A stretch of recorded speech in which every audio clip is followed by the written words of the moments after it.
So here's my discipline. Davian Clark is actually on the live, and Davian just shared a little bit of your business, and I'm going to ask you about it now. Davian Clark is saying that you are also a big coach. Talk to me, coach. Tell me about coaching. Well, coaching is really my passion. The summit is something I think that is a message, but the coaching is nothing. Is nothing worthwhile worthwhile seeing as a coach to see what you taught this student and they actually did it, and you could see yourself in them just performing. I do coach privately, and I do coach high school um, athletes, and it's not something I publicize too much because Well, Davian just Davian just showed you up right, just now, and of right, course, this program is about highlighting athletes and projects they're right, working on, whatever they're doing. So, right, right. so have you ever thought about coaching in Jamaica, high school in Yeah, Jamaica? yes, I did apply for the Calabar job a year ago. I didn't make the cut Okay, for various okay. reasons, but I'm a USATF level 2 coach. I try to go to school every summer and get better educated, see what's new in the sports, and that's something I do secretly. I mean, I don't really publicize it, Mm-hmm. but it's something to me intriguing. I always wonder, like I usually tell people, I always wonder why a coach give me 500 meters on a Monday. Why Monday workout is so hard. What's the purpose of that?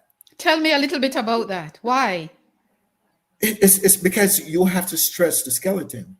The more you stretch the skeleton, the better, stronger it becomes, right? So if you haven't maximized your potential, you know, it's like you studying, right?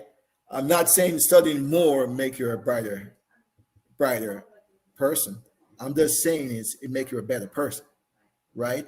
By you on a Monday, I remember usually going to training on Monday, prepared to pass out. The Yeah, worst day. We call Monday the worst day. yeah, right. A hell day, right? Yeah. And it's something I welcome. I welcome. Normally, I have water, I have coconut water and water at the finishing line because I know that I'm gonna pass out eventually. But when I do though, and I come back up the next Tuesday, Wednesday, it's everything. It's slowed down. Everything becomes so slow, you know, and that's something I learned. The reason why Monday working so hard is for you to maximize your potential as you continue progress and you grow. It makes you a better athlete because if you don't maximize your potential, there's no way you're gonna go to the next level. You're Indeed. just gonna stay mediocre. So I went back to school to find out the science about everything. Why you run the turn versus run the straight. Why run the 400 and you burst the last 110 versus the last 50. There's no such thing as burst the last 50. But I learned that people slow down. It's not like you pick up speed in the But four. okay, I'm glad you say that. Let us go to the World Championship Right. that Jamaica won with Bailey, young yeah. Bailey, Antonio Watson. Watson, yeah. Was he picking up speed when he won? Because he was actually behind. Right, and it didn't pick up speed. The 400, there's no such thing as picking up speed the last 50 meters. But he managed to pass the other Right, guys. What right, was because that? because the other guys are slowing down. And Oh, that's what it is. So it seemed like he's picking up speed, but eventually, all is what's going on in that process is that the persons maximize their potential. Their lactic is maximized, right? So they cannot really go any further. All they do is holding on form, and so the person that didn't use up the tank before the 400-meter ends is a person who always win because That's how the 400 is a race. You have to be sensitive with the energy system. If you're not sensitive with the energy system, you would, I don't care how fast you are, Is there a you would perfect pay a way to purpose. run? Is there a perfect way to run the 400 meters? Yeah, there's a perfect way to run it. Ermac always tell you, if you jog it, you're gonna be tired. If you run it fast, you're gonna be tired. So why not just run it, right? Right. But once you tap into your lactic acid system, right, it makes you a better 400-meter runner. And then when they say that, meaning, like I said earlier, you stress the skeleton, and that would help you build more endurance, build more. But definitely, Irma Kenley will make you sprint at 400. There's no such thing as jogging. Listen, Daniel, I realize that 1500 is sprinting now. Right, right. Nobody's jogging any No, races anymore. no, It's because all about uh, sprinting. yes. Because even my middle distance runners that I coach, right? I have them sprinting, and they come back and say, "Oh wow, coach, I just dropped 5 seconds off my mile because I know I learned how to sprint." You know, it's a big difference. It's a huge difference once you learn how to sprint mid distance, 1,500 meters, the miles.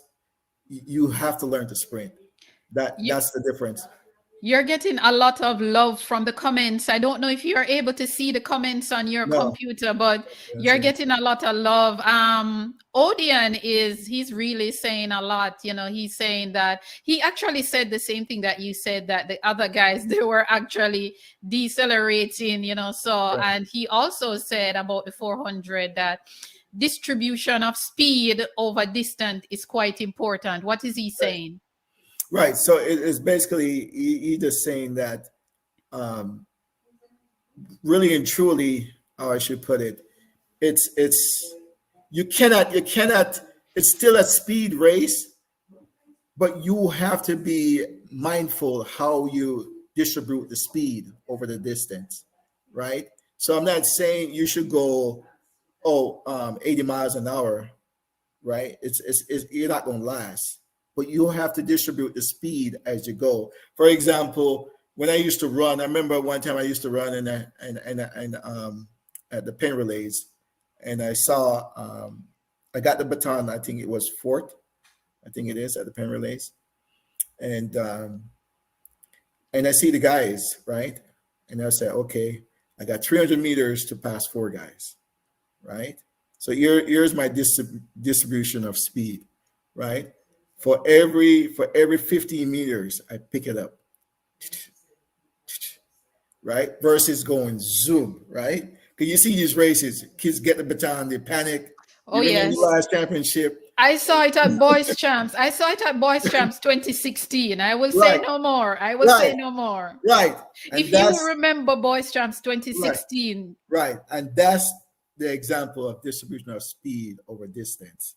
Is it so important that you do not use up your tank, and that's why I say it's called energy efficiency, right? That's how we kind of use it here. But end of the day, it's something that you have to learn. You have to learn it. It's not something you could teach it all you want. You know what I mean? But once you're in the race and you see how it's executed, once you get it, you're great. But if you don't get it, yeah, you're gonna be the person laying on the back. I want you to take me through Antonio's gold medal winning 400 meters just 2 weeks ago at the World Championship. I mean, I watched the race. I mean, I think that was the to me was one of the best race I saw, performance in Jamaica in a long time. It's something overdue to me. Is it I because it's your event why you're yes, saying that? yes. I'm very biased on that piece. And that's I'm fine. very And that's biased fine. because end of the day we produce so much good quarter milers. Davian Clark, Dr. Greg Arton, over the years, Christopher Taylor, the most recent one, you know, and I really believe that if we're good 100-meter runners, 200 meter, we can be a good 400-meter runners. I don't see the big disparity in just being 102 and we can't run 4. I just don't see that not happening. So, but his race, I mean, the guy, I mean, he run that thing to the key. I mean, he timed the race so perfect.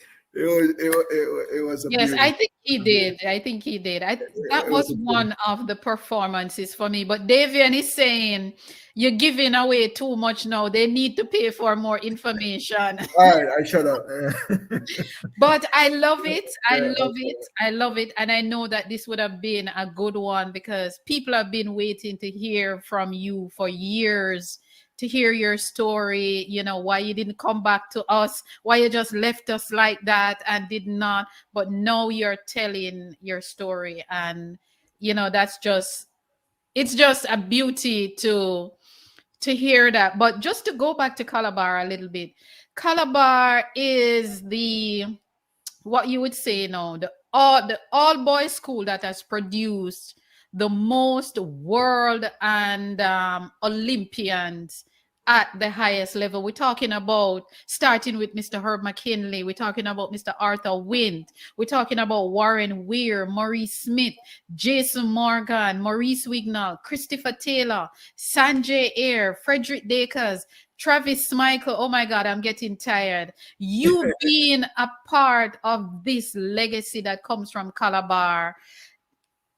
Just tell me in one sentence how you feel being a part of this legacy that still exists at 61 Red Hills Road. I mean, like I mentioned earlier, is Lions Pride. It's a campus that set the tone. Once you're there, you feel like you're the best in the world. You feel like you're the best student athletes in the whole island. I always feel like that. I always feel like, listen, man. Once I step on the track, I don't care who you are. You're gonna get a whooping. You could be tall, short, fat, skinny. I didn't care. You know what I mean? Because to me, I'm having the Lions pride, and that's why I want to do it, because there's nothing. I didn't recognize it, but there was nothing more enjoyable than you see people just cheering for you, and just they're so proud. I mean, I never got so much money in an era in my life when it comes to champs and pen relays.